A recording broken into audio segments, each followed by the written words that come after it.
He was born Jerome David Salinger in New York City on January 1st, 1919, but would garner his ultimately desired fame as J.D. Salinger. His first published story would come at the tender age of 21. Shortly thereafter, at age 23, he was drafted into the military where he served 2 years in the Army. He would see and experience the horrors that man is able to conjure when he lets his ugliest side dominate. Nevertheless, he would continue to write, and much of this writing would focus around a character named Holden Caulfield. After close to 10 years of exploring Caulfield, his novel, The Catcher in the Rye, would be complete and take the United States of America by storm. But he decided to avoid the storm. A source of mystery as much as an honored writer, most of his time in the limelight was spent as a recluse who refused to give interviews, let alone autographs, one who would spend decades writing for himself, not publishing anything. Welcome to House of Words, a podcast about writers, rebels, and recluses. I am your host, Jason Nemore Hardin, inviting you to join us as we explore J.D. Salinger and his masterpiece, The Catcher in the Rye.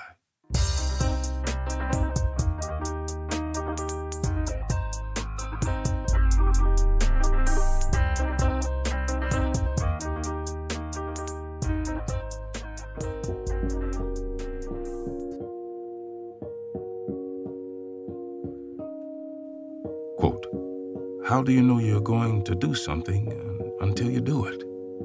End quote.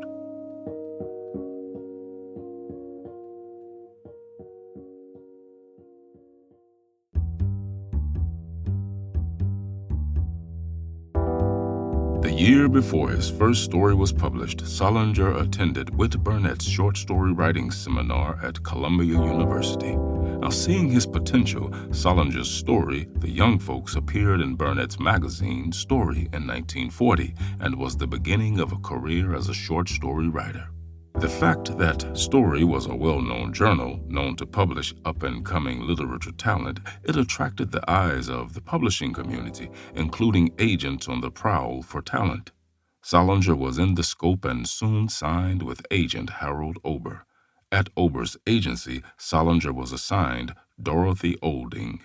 Although it appears that Olding may not have been the most likely nor appropriate choice for him to begin his writing career, their collaboration would end up being one of the most productive and profitable Salinger would have throughout his career. Following the publication of his story and signing with an agent, he decided that a change of scenery would do him well. A trip out of New York into the countryside where peace and quiet would allow him to focus on his writing so he could produce more stories which Dorothy Olding could submit to magazines seemed ideal.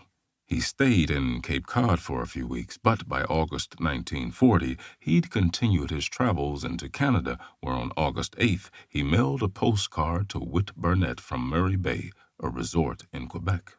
On September 4th, after returning to Manhattan, he wrote Burnett once again telling him that he'd felt a need to clear his head during summer as he was having second thoughts about being a writer.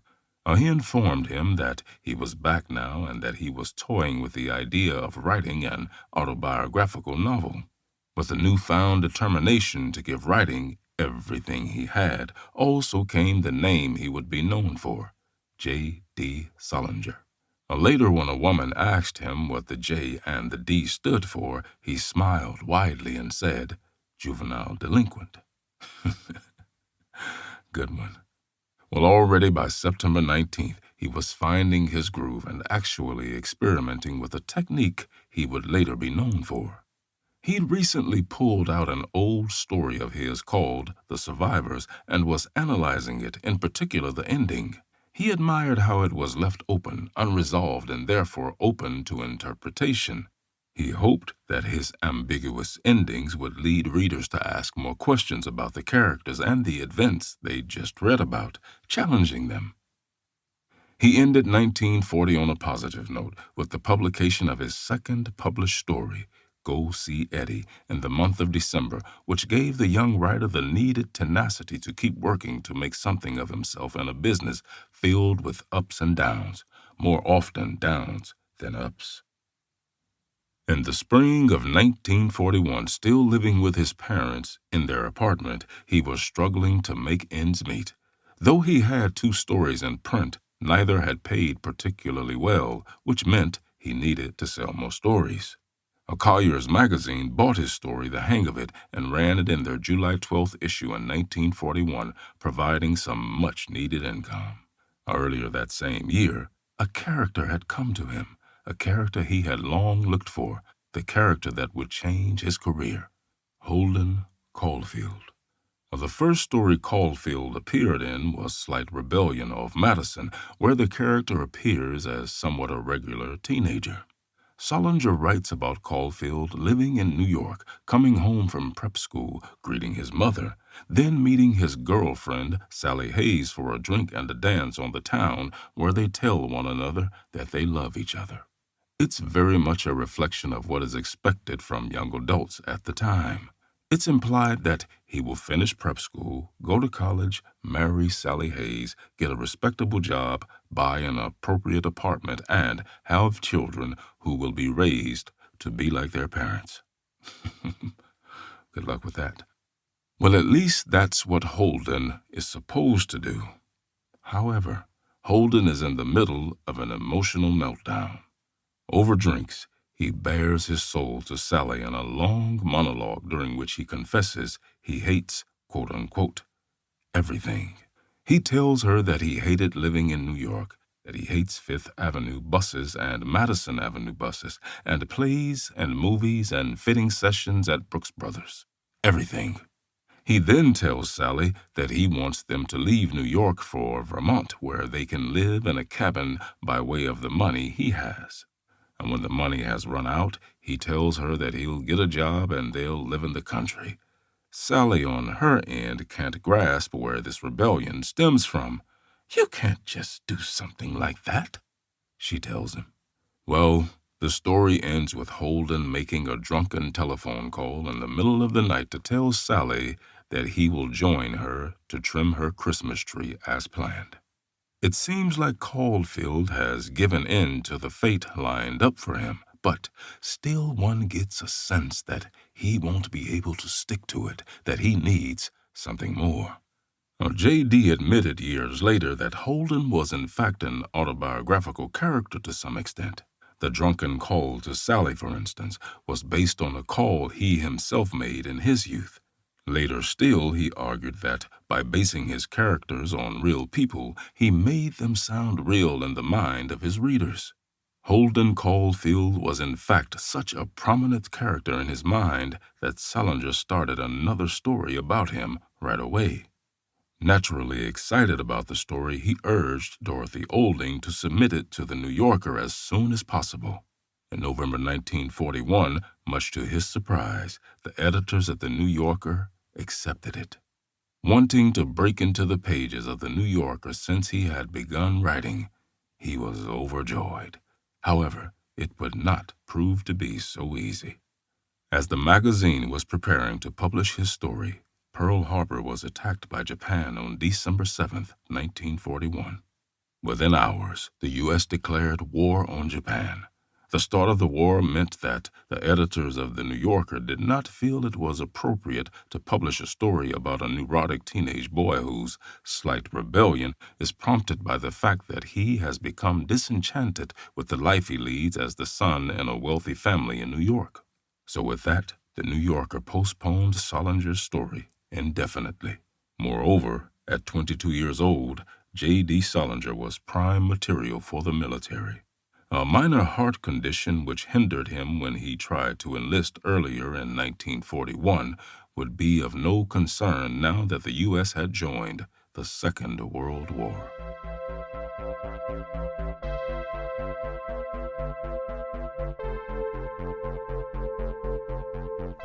War was, as it always is, ugly, violent, and needless. Allegedly, as Salinger stormed the beaches of Normandy on D-Day, he had with him 6 chapters of what would later turn into The Catcher in the Rye. He felt that, with those pages on him, he would have more determination to make it out of the war alive.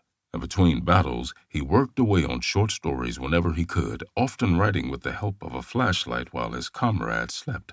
Meeting Ernest Hemingway, who was in Europe to report on the war at the time, only strengthened his desire to become the writer he knew he could become. He managed to get no less than 4 stories published while shipped out.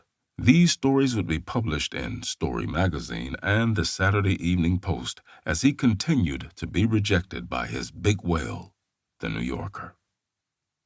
He returned to New York in May 1946, and according to Kenneth Slavinsky, one of his biographers, Salinger was sent to the hospital at the end of the war for what now would most likely be diagnosed as post-traumatic stress disorder. And while being treated, he met a woman named Sylvia Welter, of German and French descent. Well, they married within a matter of weeks. However, the union would abruptly dissolve 8 months later when he discovered that she had been a Gestapo informant during the war. The marriage was quickly annulled and he cut off all contact with her. And despite the treatment he underwent, war changed him. Instead of staying home and reading like he had done in the past, he would now venture out, often to Greenwich Village, where he would frequent bars and jazz clubs. He also began working out with weights as an attempt to beef up his lanky frame. He even got into Zen Buddhism, a polar opposite from the Abrahamic religions he had been exposed to during his youth. Zen Buddhism struck a chord with him, becoming a central part of his life for years to come. On the morning of November 19, 1946, J.D. sat at his desk in his bedroom in his parents' apartment and typed a note to William Maxwell at the New Yorker. He had just learned that after 5 long years, his story, Slight Rebellion off Madison, was finally going to be published. The white whale had finally been defeated, and he couldn't be more pleased.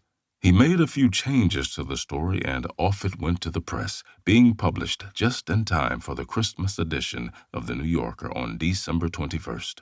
Now, the story only took up 4 pages of the magazine, but it held enormous weight in his heart. You see, he had been published in Collier's, Story, the Saturday Evening Post, and Esquire, but being published in the New Yorker solidified the fact that he had finally made it as a writer. Slight Rebellion off Madison was also more important as it pulled on autobiographical strings that went deeper than most of his other stories up to that point. Then, in January 1947, with another level of confidence under his belt, he left his parents' apartment in Manhattan once and for all. He moved to Tarrytown, an upper-middle-class community in Westchester County, where he rented a small garage apartment. The living arrangements in Tarrytown were far different from his parents' ritzy Park Avenue apartment, but at least he was on his own now. He remained in that garage apartment for much of 1947, writing many stories but only publishing 2. Now we fast forward to some point during 1949 when Robert Gill, an editor at Harcourt Brace, wrote to Salinger to ask him if he would be interested in writing and publishing a book of short stories. Salinger, for whatever reason, did not respond to the letter for months.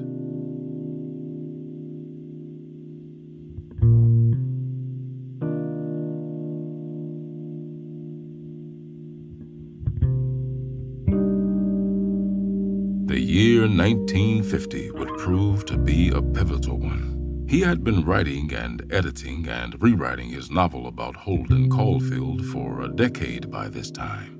He was finally reaching the final stages of the novel. He was in a groove, it seems, liking how the novel was turning out.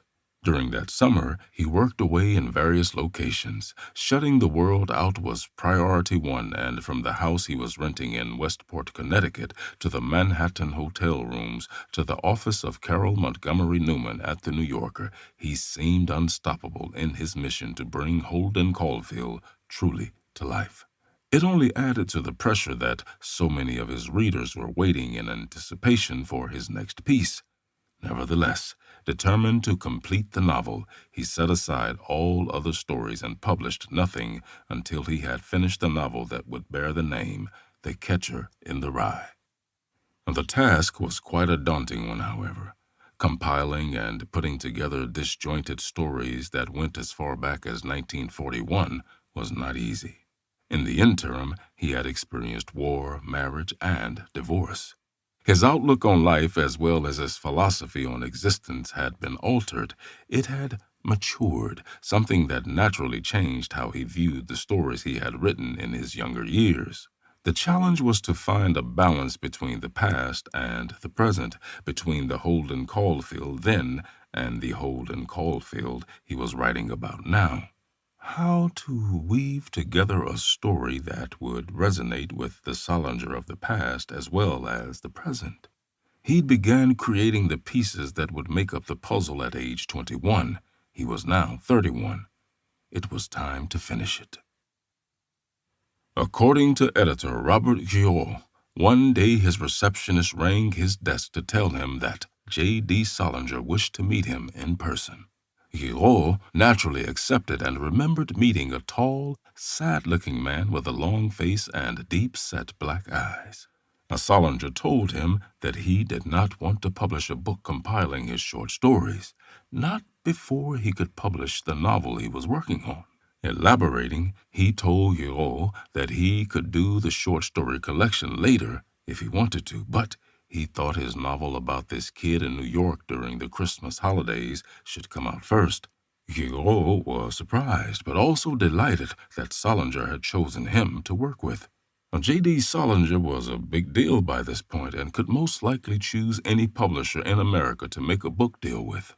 With this in mind, Giraud immediately told him that he would have his novel published upon completion. The two men shook hands to seal the deal. As Salinger left Giraud's office, he was relieved that he wouldn't have to search for a publisher and that he could now devote himself completely to the novel. In the autumn of 1950, The Catcher in the Rye was completed. Finishing the book was pure catharsis. It was confession, purging, prayer, and enlightenment.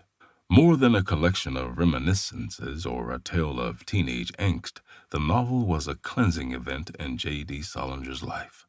When Giraud received the manuscript, he found the book to be a remarkable one, so much so that he considered himself lucky to have the honor of being its editor.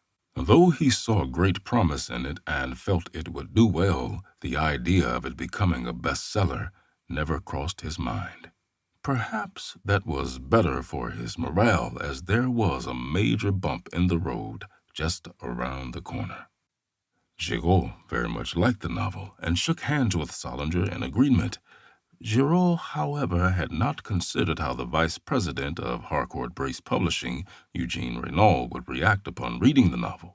After Renault read the manuscript, it became clear to Giraud that the publishing house did not recognize the verbal contract. That, however, was the least of Giraud's worries. Worse was that it seemed like Renault didn't understand the novel's intention at all. It was only after Renault asked Giraud if the character Holden Caulfield was intended to be crazy that Giraud understood how much trouble he was really in. Giraud, seemingly determined to accelerate his downward spiral, broke the news to Salinger in the worst way possible. He invited the author to a public place for lunch. Humiliated, Giraud confessed that Harcourt Brace wanted Salinger to rewrite the book.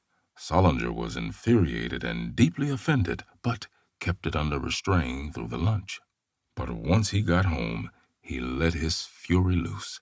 He called Harcourt Brace Publishing and demanded that they give his book back. On the other side of the ocean in London, there was more trouble brewing. There, Salinger's editor, Jamie Hamilton, was also having second thoughts about the novel. On a personal level, Hamilton thought the manuscript was brilliant, but on a professional level, he was unsure if it would be wise to publish a novel with so much American slang in the UK. Now, Hamilton was half American and was therefore more tolerant of the slang, but was having reservations about whether or not Britons would be as accepting. Although his fears were reaffirmed by a colleague, he ultimately went with his gut feeling, and The Catcher in the Rye was published in Britain despite the reservations. Back in America, J.D.'s short story editor, Dorothy Olding, had retrieved The Catcher in the Rye manuscript and sent it to fiction editor John Woodburn at Little, Brown and Company in Boston. Woodburn was enchanted. Thus, Little, Brown and Company snatched it up immediately. The novel was a fact and would be published. Under normal circumstances, when a book is about to come out, a standard pre-publication procedure occurs. The publisher packages the book, which is given a jacket design featuring a photograph and short biography of the author on the back cover. This is and was the standard.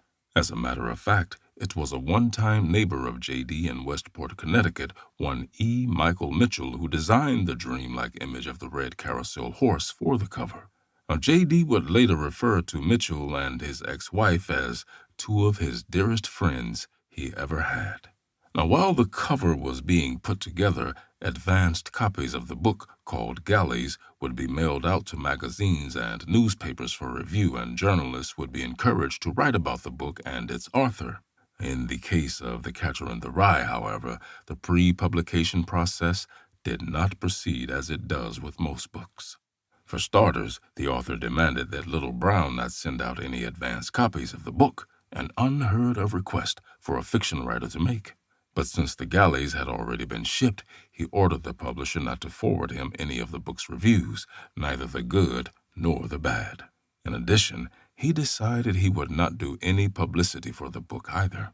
In fact, the only interview he gave concerning the publication of The Catcher in the Rye was to a small trade magazine called the Book of the Month Club News. His demands were wild, even unreasonable for the publisher, but with the book showing such promise, they had little option other than to comply, which they did.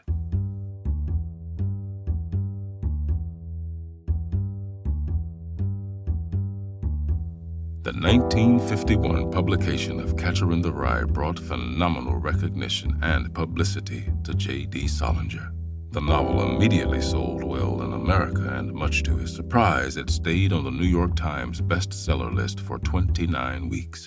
As a matter of fact, The Catcher in the Rye is one of the few books that still sells an incredible 1 million copies a year. While teenagers and young adults found the voice of Holden Caulfield to echo theirs, the book would be engulfed in controversy for decades following its publication, during which time it was banned in many major cities and caused the firings of English teachers who dared to have it on the curriculum. Despite the downsides of it, as usual, the controversy also helped make the book more alluring, and it soon became nothing short of a phenomenon. Then, just as everything seemed to be destined for the stars, J.D. Salinger walked away from it all in search of isolation. Later, he would comment about his decision, saying, "I could not have foreseen all that's happened since I began this writing business, and sometime I almost wish I'd never published." He added, "All I want now is to write and to be left absolutely alone." He also refused to sign autographs, which confounded his admirers. "I don't do it," he explained. "It's a meaningless gesture. It's all right for actors and actresses, people with only their faces and names to give, but it's different with writers. They give their work. Signing autographs doesn't mean anything. It's cheap, and I will not do it." The paranoia about unwanted visitors could only have increased after The Catcher in the Rye became the Bible of alienation for a generation of disaffected teenagers. For instance, in December 1980, Mark David Chapman was carrying a copy of the book when he was arrested for killing John Lennon. He told police that this extraordinary book would help people to understand why he had shot the former Beatle, and cited the novel as his statement. A year later, The Catcher in the Rye was also found in John Hinckley's hotel room after he was arrested for attempting to assassinate President Ronald Reagan. Now, Salinger would later add more to his aversion of being a famous author, saying, "I'm tired of being collared in elevators, stopped on the street, and of interlopers on my private property. I've made my position clear for 30 years. I want to be left alone. Absolutely. Why can't my life be my own?" Well, It's hard to disagree with that. Now let's end this episode with a quote from the seclusive writer himself. There is no more to Holden Caulfield. Read the book again. It's all there. Holden Caulfield is only a frozen moment in time. End quote.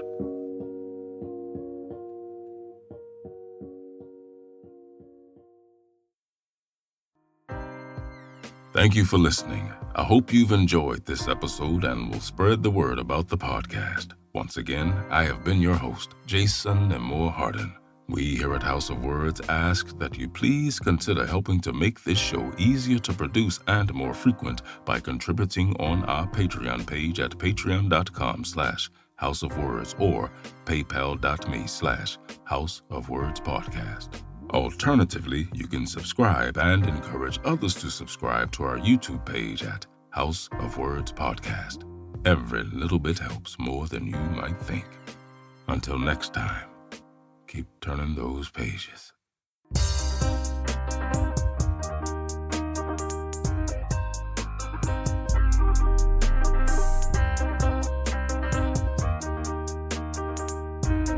House of Words is written and produced by Cristo M. Sanchez, narrated and edited by me, Jason Nemore Harden, and music by Creature 9 and Wood. All rights and ownership belong to Cristo M. Sanchez and Jason Nemore Harden.